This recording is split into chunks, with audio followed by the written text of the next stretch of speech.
Bonjour et bienvenue à un nouvel épisode d'Only Finance, le balado qui démystifie soit les finances personnelles, professionnelles ou tout autre type de sujet qui va être lié à la finance. Donc, on invite différents experts, en fait, de différents horizons. Fait que ça va toucher de près ou de loin, en fait, à la finance. Je suis Caroline, conseillère en sécurité financière et j'accompagne les individus dans leur parcours financier. Je suis aussi propriétaire de mon propre cabinet de services financiers. Aujourd'hui, j'ai le privilège de recevoir une invitée d'exception, Mélanie Leclerc. Mélanie est associée chez Côté Personnel aux ressources humaines et c'est une entrepreneure aussi en immobilier. Donc, avec son expérience variée, je trouvais ça intéressant qu'elle vienne nous parler aujourd'hui de tout ce qui est marché de l'emploi, de la négociation, du contrat de travail et aussi l'importance des avantages sociaux en entreprise pour connaître un petit peu une réalité de ce qui se passe en 2025 aujourd'hui. Donc, sans plus tarder, je vais inviter Mélanie à se joindre à nous.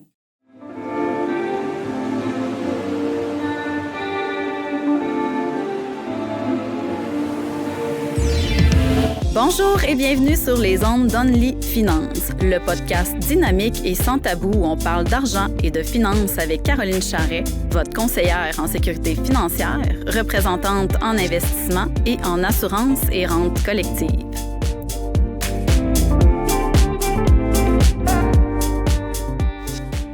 Fait que salut Mélanie, comment ça va? Ben oui, ça va super bien. Toi aussi? Ben oui, merci beaucoup. Merci de. On va parler en même temps. Ben oui, c'est parfait.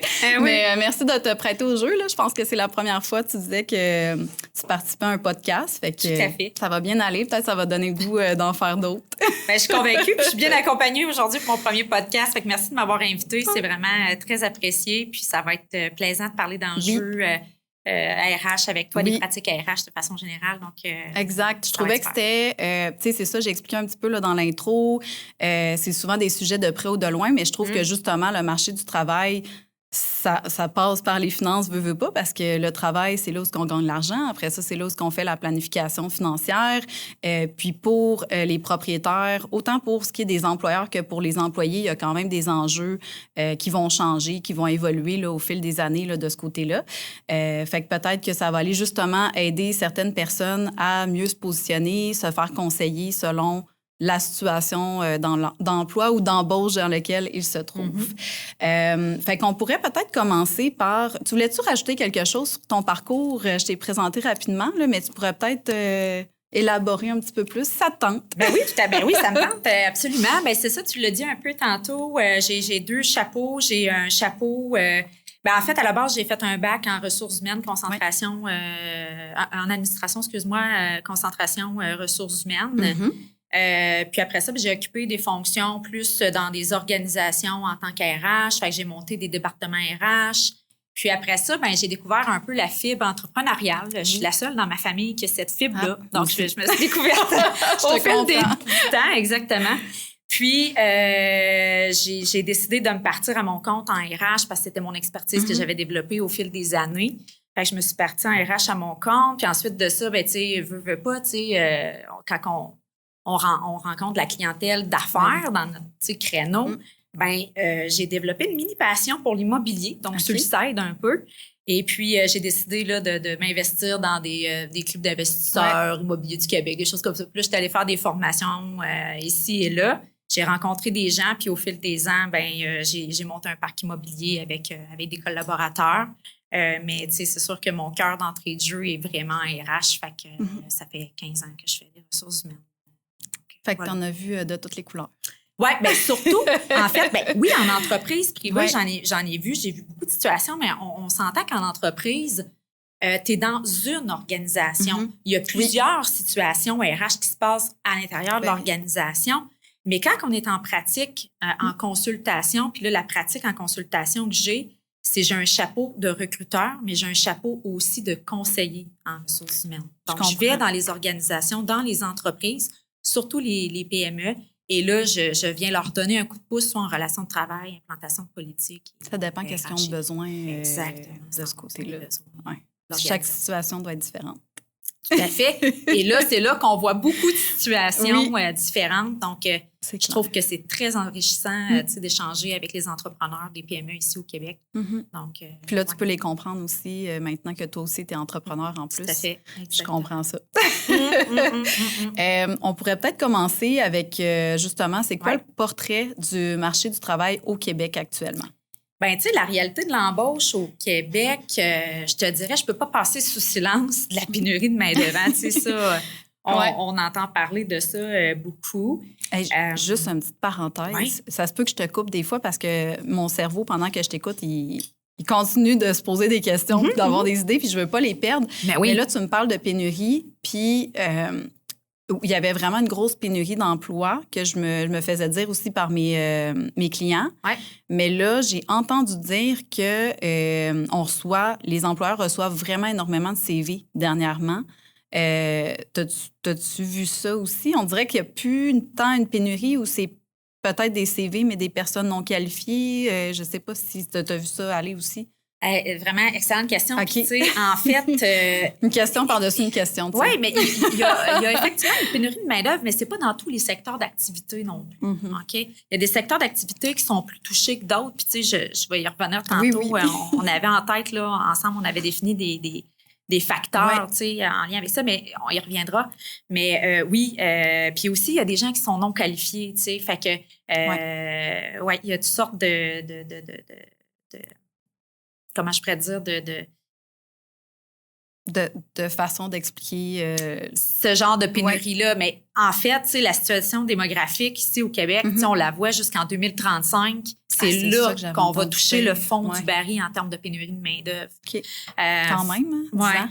C'est quand même encore 10 ans. Hein? On va avoir 10 ans encore à gratter un peu les bons candidats, les candidats qualifiés. Oui, c'est ça. On les appelle. Fait que, tu sais, définitivement, au niveau de l'attraction puis de la rétention de la main-d'œuvre, les employeurs vont devoir se positionner aussi, mais aussi les employés ou les candidats potentiels vont devoir aussi s'ajuster. Puis là, on va en parler un petit peu plus tard. L'intelligence artificielle va venir changer la réalité québécoise aussi à ce niveau-là. Donc, tant les employeurs vont devoir s'adapter sur, en tout cas, selon moi, 6 points clés qui doivent être regardés pour être attractifs, mais aussi garder leurs ressources, entre autres, un environnement de travail positif. On s'entend que un climat de travail respectueux, bienveillant, collaboratif, inclusif aussi, parce qu'avec l'immigration, hein, on entend souvent ce mot-là. Oui, c'est ça. Ben, on a dîné ensemble hier, puis je pense que tu abordais justement la question de l'immigration.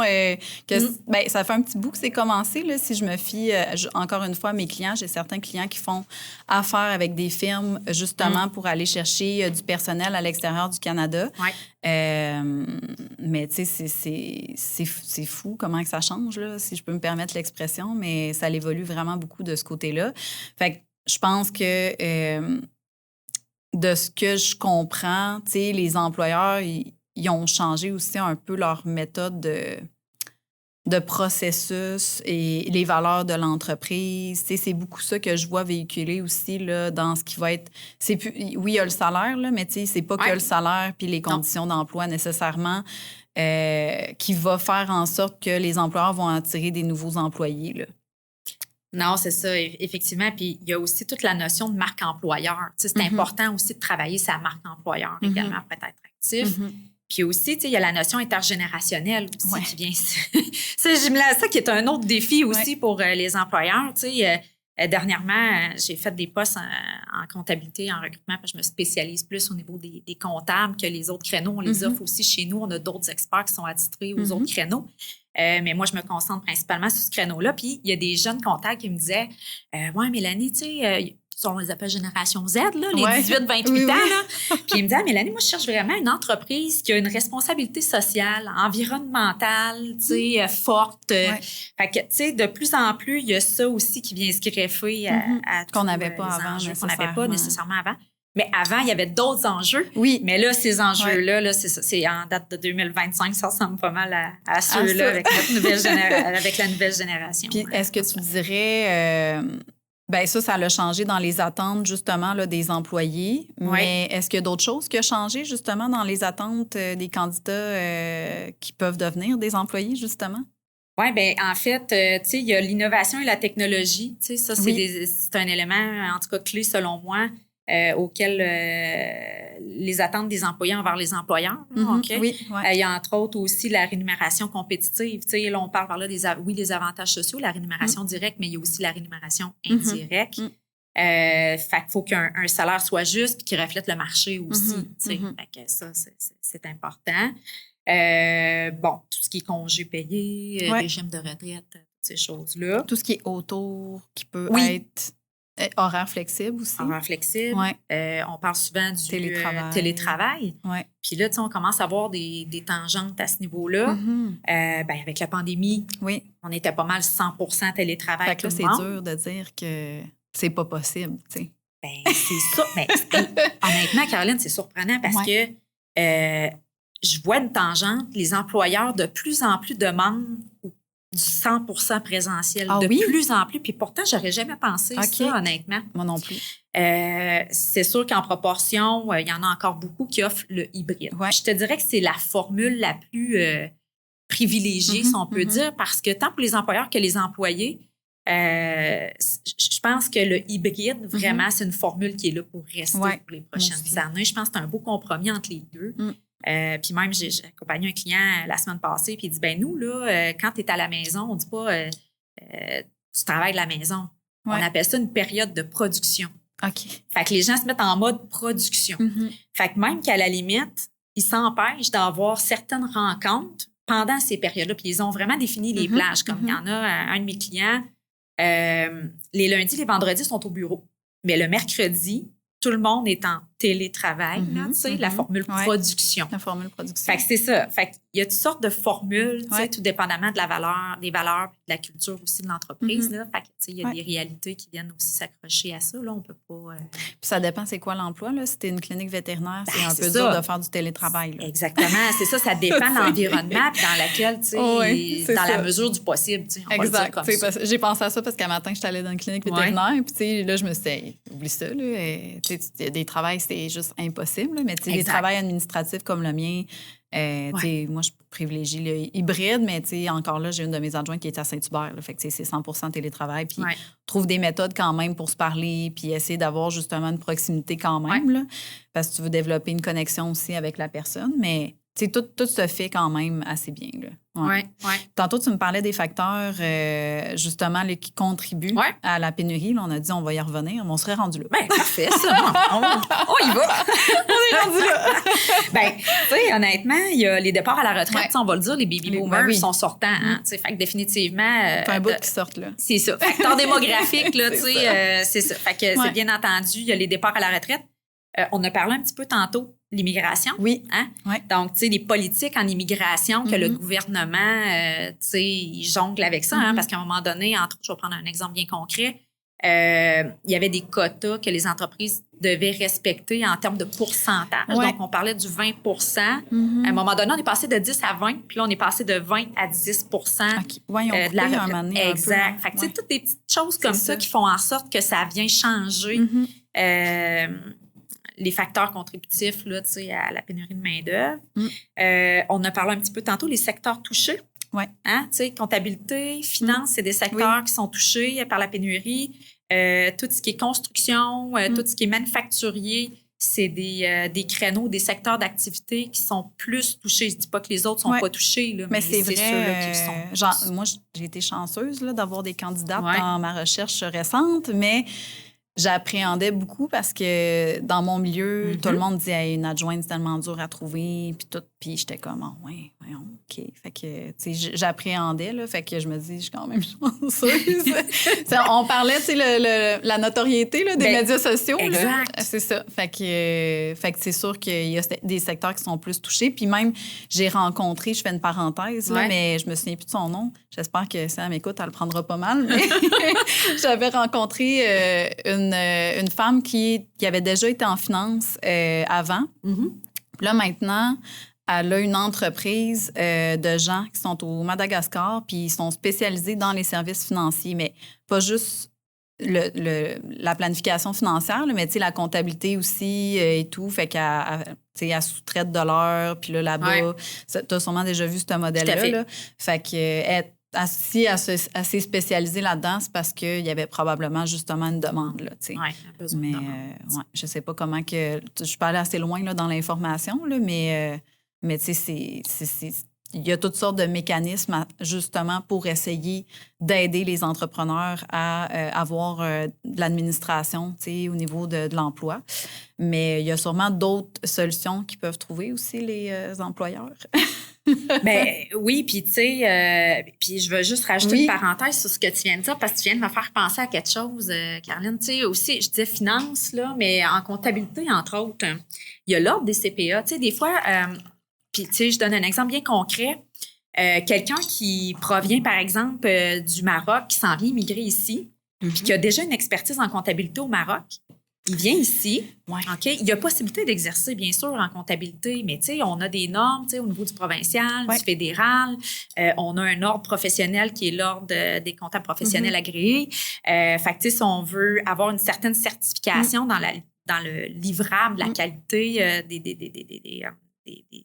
j'ai juste état financier des mandats remis, j'ai état financier. Ouais. Mais, tu sais, c'est une source supplémentaire, selon moi aussi, qui vient accentuer la pénurie de main-d'œuvre en soi parce que faut retourner sur les bancs d'école. Alors, tu sais, là, tu es en une à moins qu'ils ont été formés déjà là-bas. Préalablement. Oui, c'est ça. Je pensais en même temps, là, mais tu sais, s'ils ont eu déjà la formation pour la comptabilité au Québec, par exemple, tu sais. Mais c'est pas tout le temps le cas. C'est pas tout le temps le cas. Il y a des secteurs d'activité, entre autres, dans le passé, pour avoir touché aussi à l'immigration, recrutement international et tout ça de mon côté. Il y a des formations qui se donnent à distance. Fait que c'est possible, effectivement, comme tu le mentionnes, de faire des formations à distance. Fait que ça permet d'optimiser ton temps. Quand tu arrives ici au Québec, bien, au moins, tu es déjà, excuse-moi l'anglicisme, mais up and running. Fait que tu es prêt. Mais, tu sais, c'est ça, comme par exemple l'ordre de CPA, bien, ça, il faut vraiment que tu sois ici, sur place, au Québec. Fait que là, tu sais, c'est ça. Fait qu'il y a des petits technicalités comme ça, des petits éléments qui font en sorte que finalement, ça retarde un peu plus. C'est ça. Ça vient accentuer des fois la main-d'œuvre. Exact. Fait que là, il va falloir que tu sois quand même à l'affût de ça, justement, vu que vous ouvrez le côté des migrations, puis en plus que tu es spécialisé avec les firmes de comptables, tu sais. Oui, ça va être un beau défi. Oui, effectivement. Fait que ça serait quoi, sinon, les autres... c'est quoi, j'ai dit tout à l'heure? Les solutions, effectivement. Ça, exactement. Tu sais, de la formation puis de la reconversion, tu sais, puis là, je vais y venir plus loin, là, la reconversion, je vais t'expliquer un peu plus plus tard. Mais, tu sais, investir dans la formation puis, tu sais, combler les écarts de compétences. Fait que, tu sais, ça, c'est un élément qui peut être, tu sais, c'est une solution potentielle. Tu sais, ça dépend si ça peut s'appliquer ou pas à ton secteur d'activité, mais de façon générale, tu sais, c'est un élément. La technologie, donc, tu sais, automatiser aussi nos processus pour réduire la dépendance à la main-d'œuvre humaine. Hein? Ça, c'est un autre élément. Qu'on va parler de l'intelligence artificielle tantôt. C'est ça. Fait que, puis les politiques gouvernementales. Fait que, tu sais, parfois, tu sais, on peut faire pression des fois sur des groupes politiques ou autres pour nous aider en tant qu'entrepreneurs à aller chercher des éléments auxquels on peut avoir un peu plus un effet de levier. Fait que, tu sais, ça peut être aussi des solutions qui peuvent être envisagées. OK. Puis, ben là, tu fais 2-3 fois qu'on parle d'intelligence artificielle. Il faudrait bien en parler. On peut chouette. Parce que ça, c'est tout qu'un monde. Je sais pas, moi, dans mon domaine, les gens sont rendus où exactement? Mais tu sais, moi, j'en ai parlé hier là, quand on s'est vu. Tu sais, j'aimerais ça éventuellement, pas cette année, parce que là, j'ai d'autres enjeux cette année, mais tout automatisé. Puis pourquoi, nous, c'est un gros défi? C'est parce que tu as tout le volet conformité aussi qu'il faut que tu gères en plus dans ton automatisation. C'était long, ça, ce nom-là. Fait que tu sais, comment que ça peut aider les entreprises au niveau, tu sais, justement, de la pénurie de main-d'œuvre? Oui. Puis aussi, je vais vérifier sur quelque chose que tu as dit, puis ça m'a marqué. En fait, il y a aussi la notion légale avec l'intelligence artificielle, la confidentialité et tout ça. Donc, tu sais, c'est un autre... Parce qu'on n'est pas...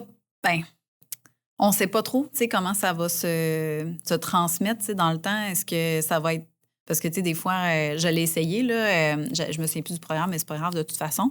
J'avais essayé comme un programme qui enregistre tout mon meeting avec mon client, tu sais. J'avais certains clients qui étaient comme, ben là, ça s'en va où? Tu sais, après, ça se garde où? Puis là, j'étais comme, ouais, tu sais, c'est sûr, tu sais, le programme nous assure que c'est confidentiel puis annexé avec nos autres programmes qui sont confidentiels.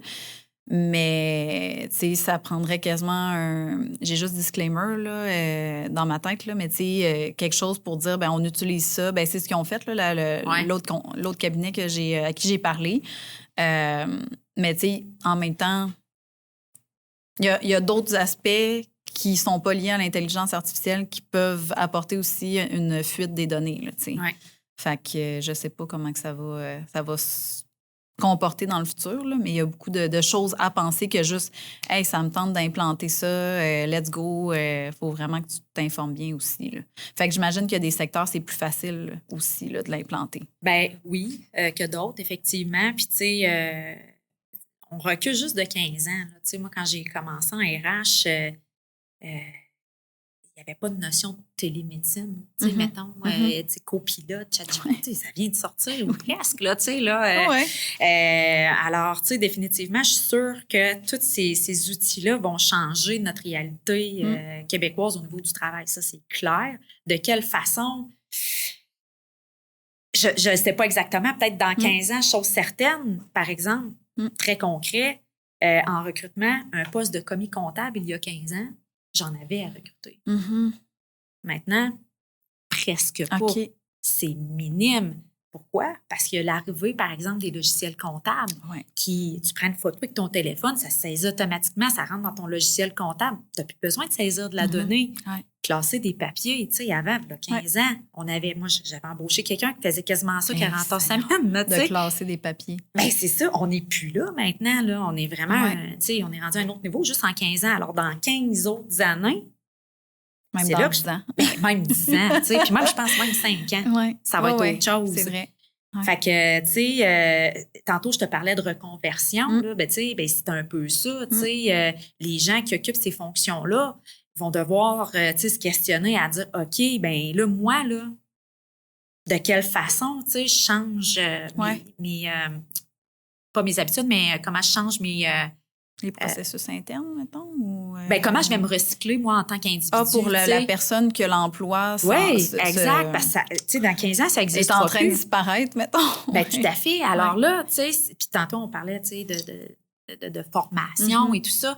Alors, je pense que, tu sais, c'est un bon moyen, tu sais, de se re-questionner puis d'essayer de voir de quelle façon que tu peux apporter une plus-value en faisant cette reconversion-là de carrière en soi aussi, tu sais, parce qu'il y en a qui ont occupé des fonctions comme ça plusieurs années. Alors là, dans 5-10 ans, là, on se positionne où? Tu sais, toutes ces choses-là, l'intelligence artificielle amène ça en soi. Puis je pense que les gens qui vont bien performer dans cet environnement-là ou qui vont tirer leur épingle du jeu, bien tirer leur épingle du jeu, ben, c'est ceux qui vont trouver des solutions plus créatives. Qui vont s'être adaptés dès le départ. Exact. Puis tout ça, là. Être curieux aussi, je pense que c'est un élément super important en tant qu'individu, d'être curieux, d'être ouvert d'esprit, de vouloir s'adapter aussi aux nouvelles technologies qui s'en viennent. Fait que, je pense que c'est comme ça que les gens vont s'en sortir. Si je prends... pour la finance, les gens ne voudront pas arrêter d'être conseillés sur la finance, là, même si tu demandes j'ai besoin de combien pour ma retraite à ChatGPT, il ne prend pas considération de plein d'autres facteurs. T'sais. Fait que les gens vont toujours vouloir être conseillés, mais mettons le volet administratif, c'est sûr qu'il va évoluer. Puis moi, je pense que, en tout cas, mettons, je regarde juste la gestion de l'agenda. Là, peut-être 2-3 ans, j'ai mis en place un agenda en ligne que les gens peuvent aller booker avant. Quand on n'avait pas ça, ben là, mon adjointe appelait le client, là, envoie le courriel au client, là, le client n'a pas répondu. Fait que là, ça, il faut le faire encore, mais là, mettons que le client répond dans 2 semaines, mais là, la dispo qu'on avait donnée n'est plus bonne, là. Fait que là, il faut recommencer. Là, il répond dans 2 autres semaines. Fait que là, la gestion se fait comme automatiquement au niveau des rendez-vous. Fait que, déjà là, ça a enlevé une certaine plage horaire. Fait que je pense qu'il y a certains... Il va avoir autant de jobs pour d'autres affaires parce qu'il nous rajoute tout le temps plein de conformités. Là, fait que ça a été remplacé par d'autres choses. Puis, je me suis toujours dit dans mon domaine, parce que quand je suis arrivée en finance en 2013, je voyais les conseillers d'âge mûr, mettons, on va dire, pas des personnes âgées, mais vers la fin de leur carrière, qui ont de l'expérience.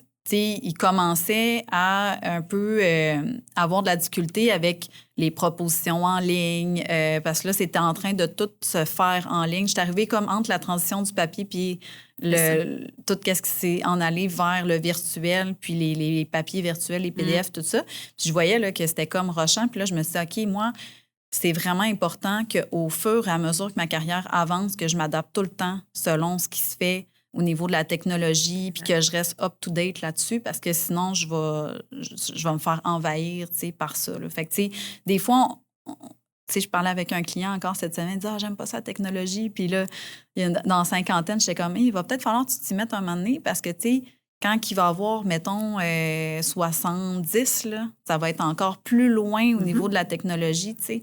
Fait que si les gens ne suivent pas, à un moment donné, ils vont se sentir comme perdus un peu à travers tout ça, là.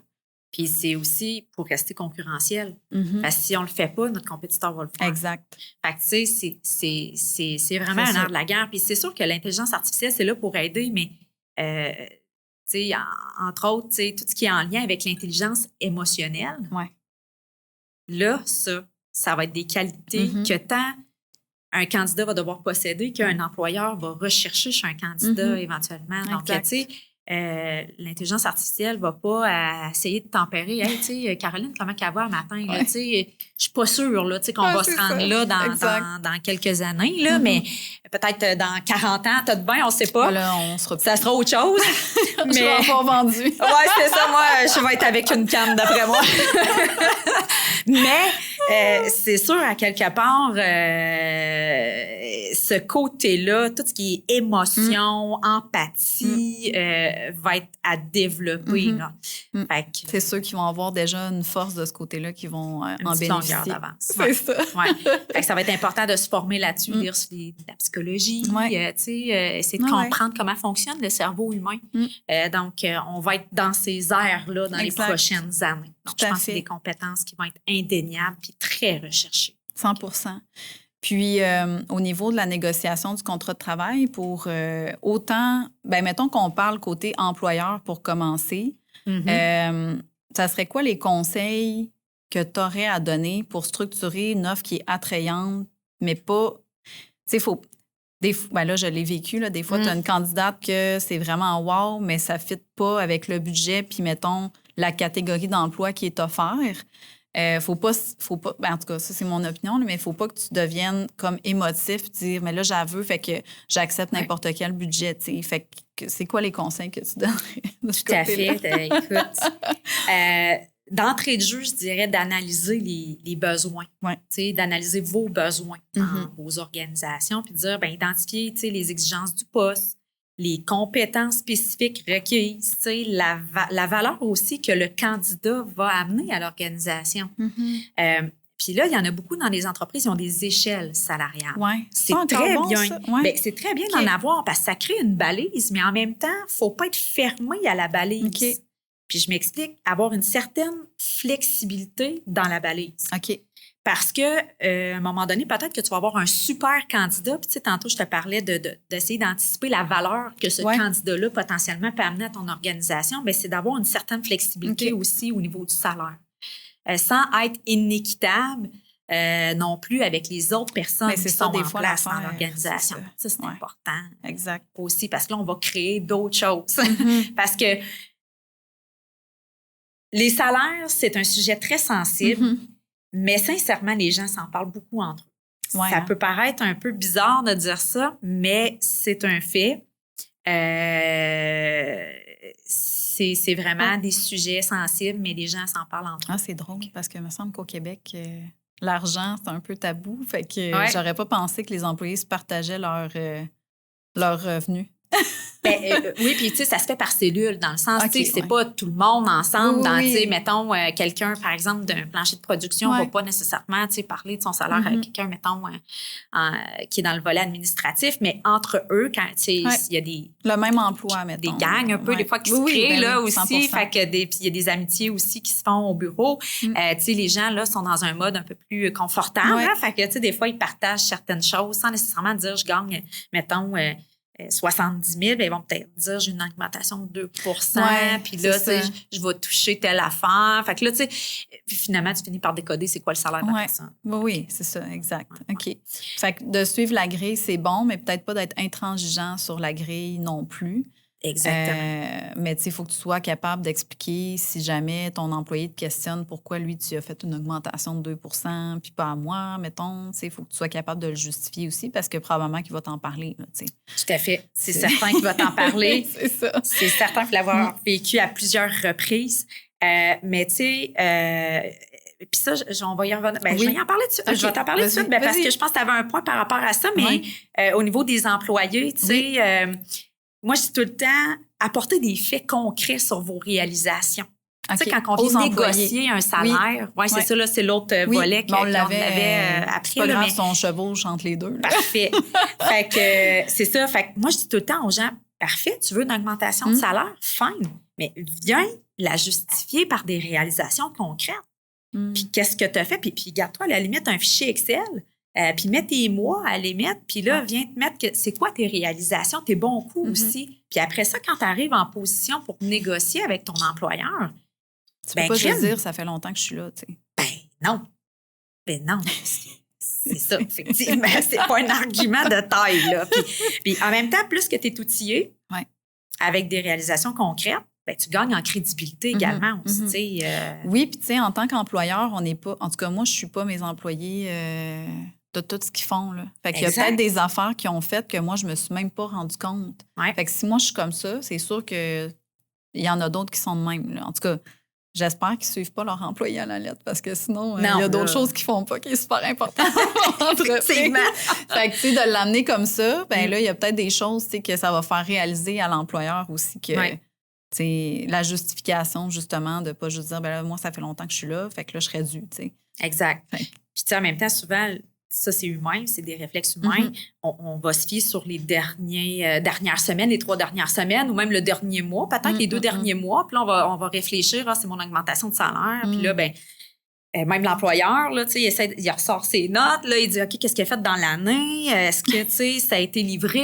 Tu sais, donc, tu sais, c'est important de mettre en place aussi des processus rigoureux, tu sais, par rapport à l'évolution de notre personnel aussi pour arriver bien préparé au niveau de l'augmentation de salaire. C'est chose de ça, ou au niveau du contrat de travail aussi. Là, c'est ça, exact. Ça.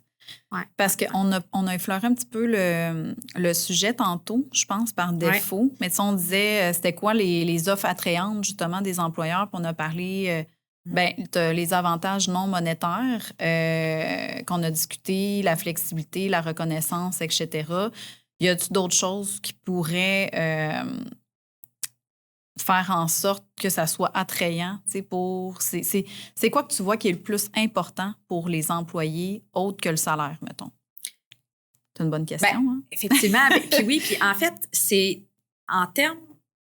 Parce que là, tu sais, on est rendu au contrat. Fait que, tu sais, il y a eu le processus de dotation complet. Donc, tu sais, il faut, en tant qu'employeur, bien se vendre aussi, bien vendre notre marque employeur, tu sais. Puis c'est important d'être transparent. Tu sais, juste avant le podcast, tu me parlais avec ton adjoint. Donc, tu sais, c'est important d'être très transparent. Oui, ça a sorti beaucoup dans les entrevues que j'ai faites. Tu as raison, parce que déjà, j'ai été transparente dès le départ, puis, tu sais, ils veulent savoir ce qu'ils s'en vont. Ça, c'est la première affaire qu'ils m'ont dit.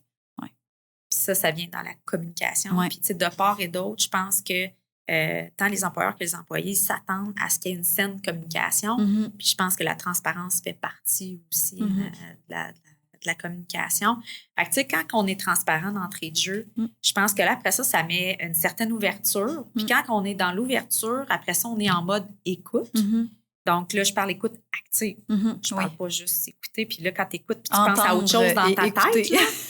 Puis tu anticipes qu'est-ce que l'autre... Tu sais, déjà, ta réponse que tu vas dire à l'autre personne, tu n'es pas en mode écoute active. Je comprends. Tu n'es pas dans ce mindset-là. Fait que, tu sais, ça, je pense que c'est des critères qui sont gagnants en négociation, tu sais, au niveau des conditions de travail qui vont mener à la signature du contrat en soi. Oui, exact. Puis, du côté des employés, mettons, pour négociation du contrat de travail, quand tu es un nouvel employé, parce que là, on a parlé, tu sais, je veux une augmentation, justifie, tu sais, qu'est-ce que tu as fait et tout ça, mais quand tu es un nouvel employé qui arrivent dans l'entreprise. C'est sûr, c'est pas tous les mêmes enjeux parce que c'est pas toutes les mêmes entreprises. C'est assez large, là, notre sujet. Mais y a-tu des choses que tu conseillerais pour les futurs candidats de comment bien se préparer justement pour faire valoir, se préparer, tu sais, justement à ce qu'ils voudraient aller rechercher pour cet négocier, emploi-là? Oui, c'est ça. Bien, en fait, je vois ça assez similaire à ce qu'on a parlé tantôt. Donc, tu sais, une bonne préparation pour moi, c'est de sortir des réalisations que tu as faites dans tes anciens emplois puis donner vraiment un contexte clair d'une situation X que tu as faite à ton ancien employeur. Donc, tu sais, je pense que ça, c'est la clé pour convaincre un employeur de dire, ouais, il vaut vraiment, mettons, 100 000, par exemple. Parce que lui, l'employeur, ce qu'il va faire, c'est qu'il va comparer aussi avec ses ressources à l'interne, dire, OK, ouais, ça ferait du sens, il a fait telle réalisation. C'est sûr qu'en tant qu'employeur, tu peux gratter. Donc, là, tu sais, je te parlais tantôt d'écoute active, ben, c'est un peu ça. Tu sais, c'est vraiment un échange, la négociation. Hein? C'est ça, en fait. Fait que c'est vraiment de démontrer par des éléments concrets de qu'est-ce que tu as fait dans le passé qui va permettre finalement à peut-être l'employeur de dire, ouais, c'est vraiment ma personne, j'ai vraiment potentiellement la bonne personne, c'est la bonne chaise, parce que là, on ne le sait pas tant qu'aussi longtemps que la personne n'est pas en action dans l'organisation. Mais je crois que c'est vraiment cette clé-là qui est la plus importante pour le candidat pour dire, ben moi, je veux tant en salaire, ben voici ce que j'ai fait comme réalisation. Selon moi, c'est la clé. Oui. Puis de l'autre côté, ben là, l'employeur va regarder les tâches, qu'est-ce qui a été fait, puis va faire... souvent, ça doit être une contre-offre. Là. Ça doit être rare que quelqu'un dit all-in sur tout, là. J'imagine. Effectivement. Oui. Puis il y a des secteurs d'activité qui c'est plus soft. Je te dirais qu'il y a moins de négociations parce qu'il y a plus une rareté aussi dans certains secteurs, comme on a dit tout à l'heure. Oui, il y a quand même des balises, tout ça. À un moment donné, tu sais, en tant qu'employeur, tu choisis où tu veux aller, où tu veux pas aller. Tu as mis tes balises, tes échelles salariales. Là, oui, tu as un super candidat, tu peux dépasser un petit peu de ton échelle, mais à un moment donné, il faut que tu restes équitable pareil envers tes ressources. C'est ça. Fait que, tu sais, oui, il y a une latitude, mais en même temps, oui, c'est déjà arrivé même dans des secteurs en pénurie que je me suis fait dire, Mélanie, le candidat, finalement, avec ce qu'on a fait dans l'entrevue, puis les réalisations qu'il a fait versus les attentes, ce qu'on a évalué, malheureusement, on va y aller un 2000 en dessous, tu sais. Ça arrive. Puis l'inverse, c'est vrai aussi. Hey, Mélanie, finalement, ton candidat, en termes d'attente, il était à ça. Ben, on a vraiment creusé vraiment en profondeur. On a fait faire des tests. Fait que finalement, il vaut ça chez nous. OK. Des fois, il y en a qui sous-évaluent. Oui. Les deux cas, ça arrive dans les... C'est ça arrive de temps en temps. C'est pas tout le temps, mais non, mais ça arrive. OK. Puis, y a-t-il des clauses importantes à surveiller dans un contrat de travail? Bien sûr, qui ont beaucoup d'impact. Je suis pas avocate, mais quand même, j'en ai vu un peu. Tu es capable de comprendre. J'en ai vu un peu, effectivement. Je te dirais la non-sollicitation client-employé. Ça, c'est des clauses vraiment importantes. La non-concurrence, la confidentialité, c'est des clauses les plus, je te dirais, les principaux qu'on retrouve. Il y a aussi, les autres, la date d'entrée en fonction, les semaines de vacances, tu sais, quand on commence un emploi qui sont écrites là-dedans, salaire de base, les avantages sociaux, comme par exemple quand est-ce que tu as accès aux assurances? Oui, exactement. S'il y a une période probatoire de 3 mois ou pas. Donc, ces choses-là de base. Puis, tu sais, un contrat de travail, c'est une entente, tu sais, qui est scellée là, entre deux parties. Puis souvent, en consultation, ce que je vois, c'est que les employeurs ne font pas la distinction entre, puis même aussi les employés, là, parce que les employés ou les candidats potentiels, ils n'expriment pas cet élément-là. Mais il y a un mélange entre le contrat de travail puis les politiques ou le guide d'employé, le manuel d'employé, en tout cas, ou les procédures politiques administratives, on va l'appeler. Il y a plein de noms là, à ce manuel-là. Là. Fait qu'il y a une distinction à faire entre les deux. OK.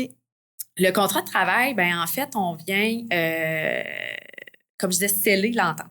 Fait que si l'employé est chez toi pendant 15 ans, sauf si tu lui fais signer un nouveau contrat de travail, tu vas être lié avec ces conditions-là. Parce que tu n'as jamais rien fait de signer d'autre. Exact. C'est ça qui a scellé l'entente. Tandis que le manuel ou le guide, l'employeur a quand même une certaine latitude à faire des modifications. OK? Parce qu'au fil du temps, l'entreprise, elle évolue aussi.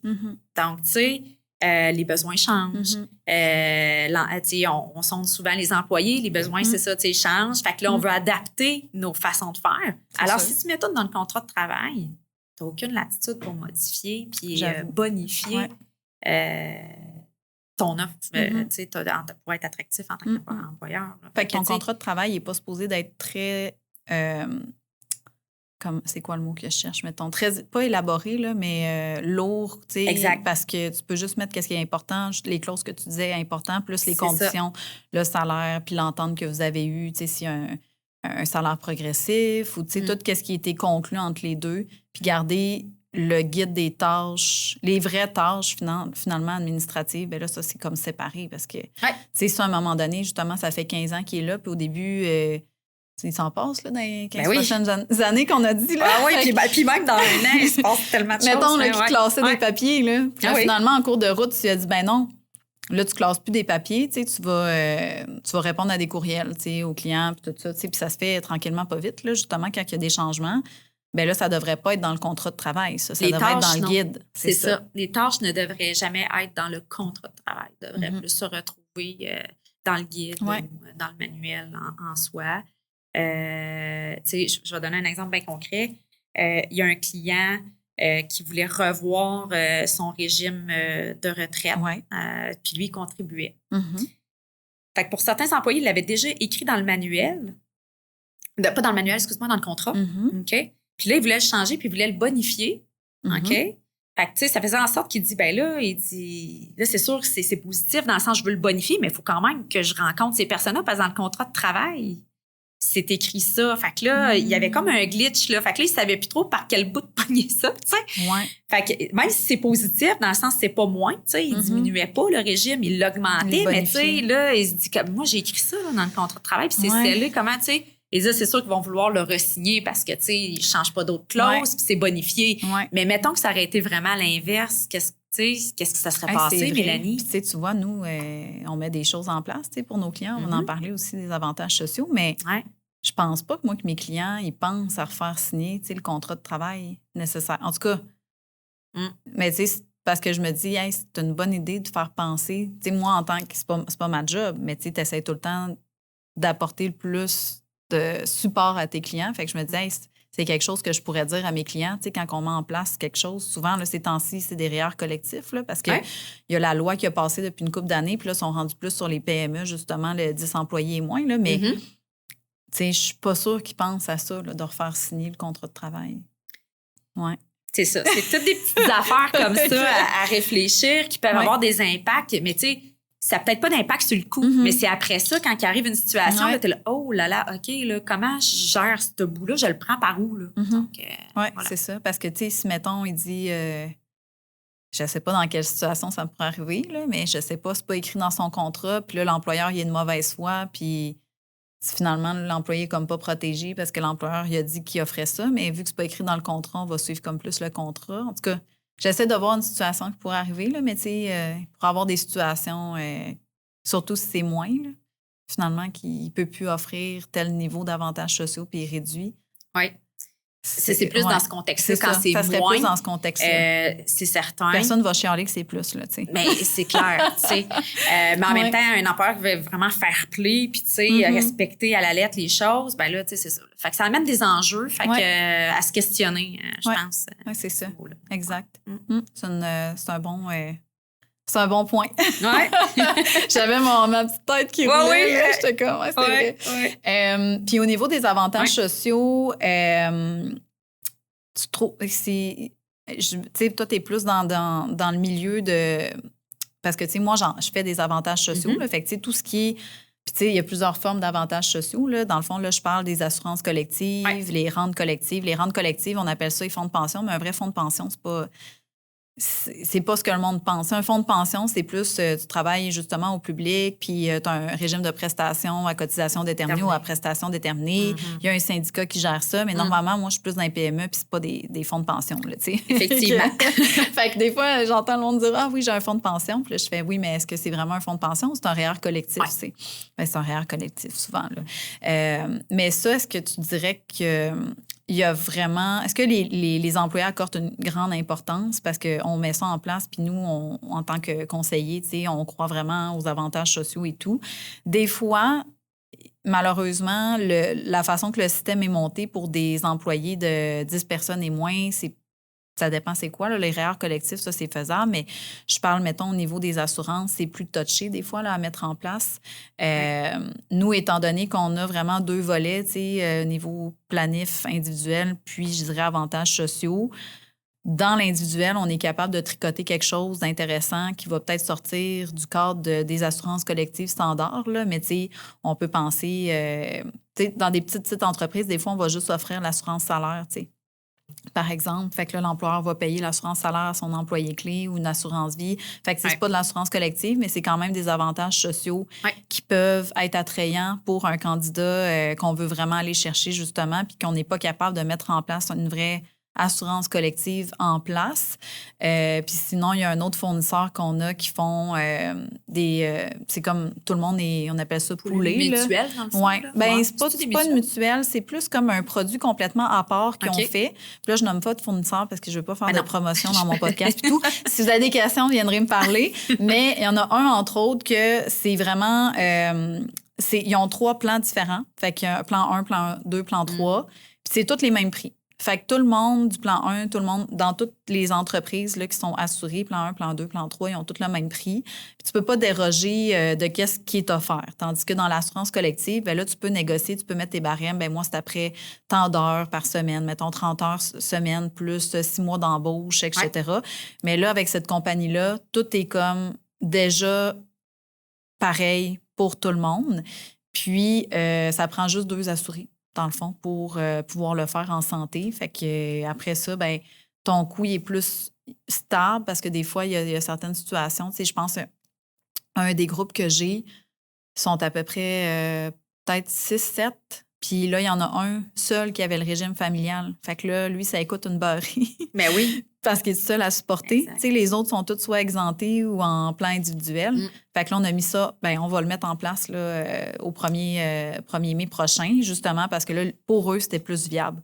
Ou, mettons, si tu penses à des entreprises familiales, là, mettons, les 2 conjoints, le fils plus la conjointe, puis 2 employés, ça, c'est tough aussi là, à mettre en place. Fait que, tu sais, il y a quand même des choses qu'on est capable d'aller mettre en place pareil, tu sais, qui va être un petit peu... Pour ça, j'ai dit tricoter, là. Fait que ce ne sera pas tout à fait dans le standard, mais on veut aller chercher quand même un avantage aux employés. Fait que, tu sais, c'est quelque chose que les employés regardent beaucoup quand vous avez des discussions et tout. Oui. Ouais. De plus en plus, puis même, c'est drôle, ça va peut-être me trouver bizarre, mais les jeunes. Ah ouais? Avant, on voyait en recrutement, moi, je veux plus de la rémunération directe, donc du salaire. Les avantages sociaux, tu sais, moi, je suis en santé, je suis jeune, tu sais, on entendait souvent ça. Oui, j'ai entendu ça. Puis, d'après moi, ça doit être aussi par peut-être des secteurs d'activité. On va peut-être plus voir cette tendance-là, peut-être aussi.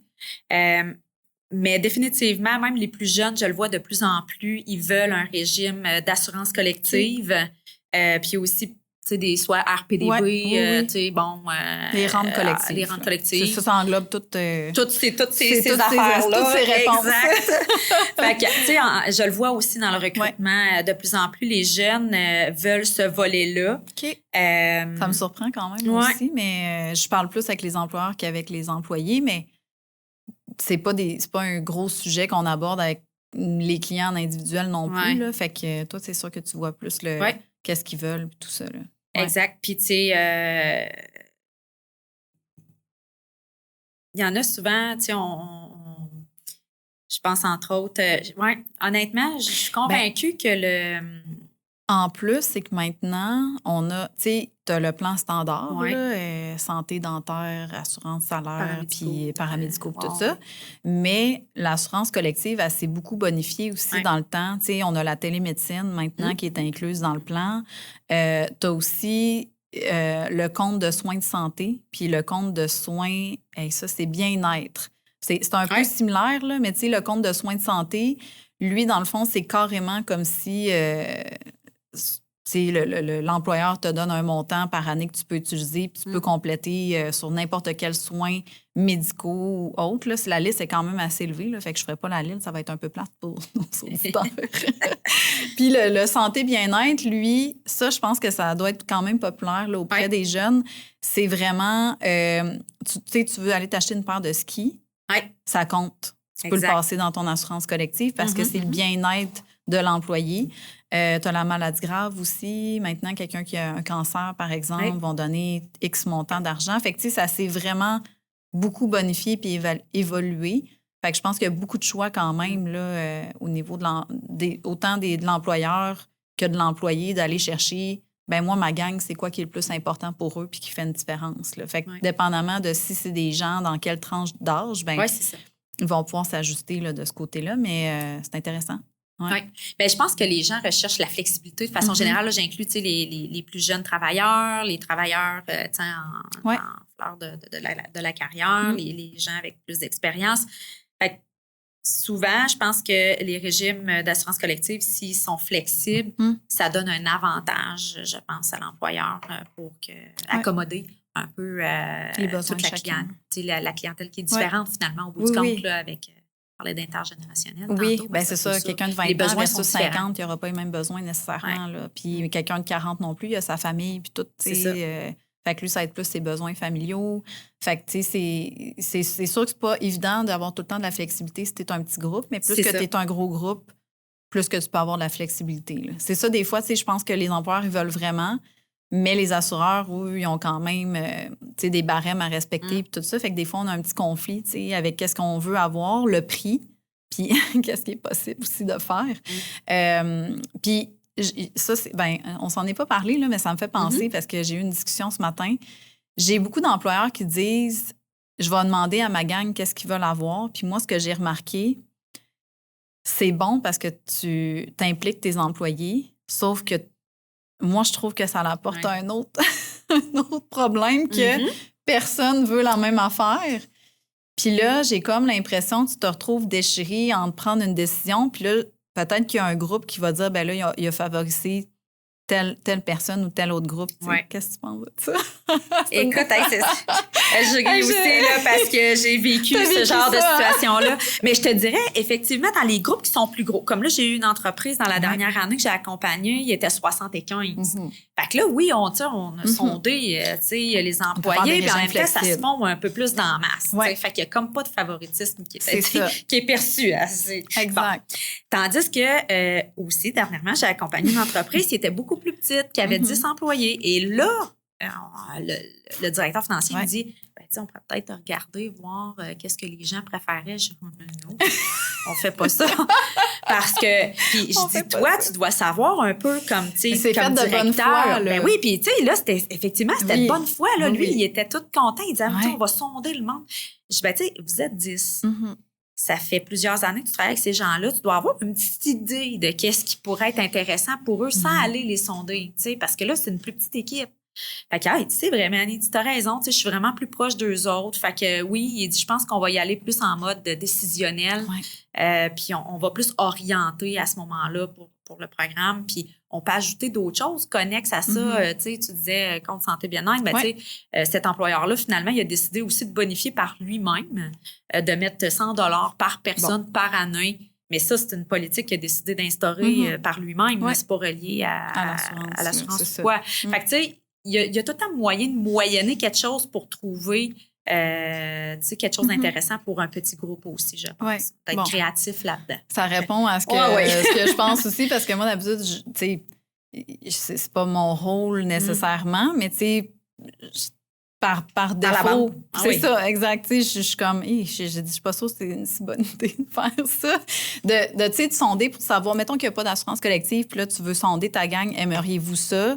OK, tu sais, mais là, de dire qu'est-ce qu'on met ou non, là, je suis comme, là, tu vas rentrer dans une zone difficile après, puis c'est toujours fait bien, de façon bienveillante.